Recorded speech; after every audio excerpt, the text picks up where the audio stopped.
શહેરના આજવા રોડ ખાતે આવેલા બહાર કોલોની નજીકના સબીના પાર્ક ખાતે તસ્કરો એક મકાનને નિશાન બનાવી લાખોની મત્તાની દાગીનાની તેમજ રોકડની લૂંટ ચલાવી ફરાર થયા હતા। શિયાળામાં શહેરમાં તસ્કરો બેફામ, બેખૌફ અને બેફિકર બનીને જાણે પોલીસને પડકાર આપી રહ્યા હોય તે રીતે શહેરમાં ચોરીઓની ઘટનાને અંજામ આપી રહ્યા છે। ખાસ કરીને બંધ મકાનોને તસ્કરો રેકી કરી નિશાન બનાવે છે। હવે શહેરમાં ઘર મકાન બંધ કરી પ્રસંગમાં કે બહાર હરવા ફરવા જવું જોખમી બની ગયું છે।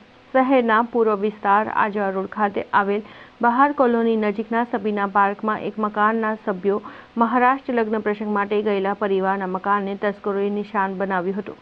પરિવારના એક સભ્યની નોકરીની રજાઓ પૂર્ણ થતી હોય અને તે વહેલી સવારે 5 વાગે ઘરે આવ્યા ત્યારે જાણ થઈ હતી કે તસ્કરોએ તિજોરી તોડી અંદર રોકડા રકમ અંદાજે 50,000, સોનાની ચેનો, વીંટીઓ અને અન્ય દાગીના મળી લાખોની લૂંટ ચલાવી ફરાર થઈ ગયા હતા।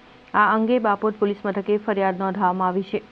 આ ઘટના આપણે સબીના પાર્ક આજવા રોડ પાસેની છે, બહાર કોલોની પાછળ। એટલે અમે 2-3 દિવસ પહેલાં એટલે અમે બધા લગ્ન પ્રસંગના લીધે અમે બહાર ગામ ગયા હતા મહારાષ્ટ્રમાં, અને હું આજે આવ્યો છું। 5 વાગે હું આવ્યો છું। ઘરવાળા તો હજુ કાલે આવશે ફેમિલી, એટલે મારા જોબના લીધે હું આજે આવ્યો છું 5 વાગે। એટલે ઘરે આવીને જોયું એટલે બધા તાળા અને તિજોરી બધી તૂટેલી હતી, ઘરમાં બધું વેરવિખેર પડેલું છે। એટલે તરત જ મેં મારા જીજાજી છે એમને જાણ કરી છે, એ પણ મારા જોડે જ આવ્યા હતા। એટલે એમણે જાણ કરી એટલે એ આવ્યા અને પોલીસ કંટ્રોલને જાણ કરી હતી। એટલે પોલીસવાળા આવીને તપાસ કરી ગયા છે। એટલે હજુ કેમેરામાં જે છે બીજું બધું સોસાયટીમાં લાગેલા છે એની તપાસ જારી છે।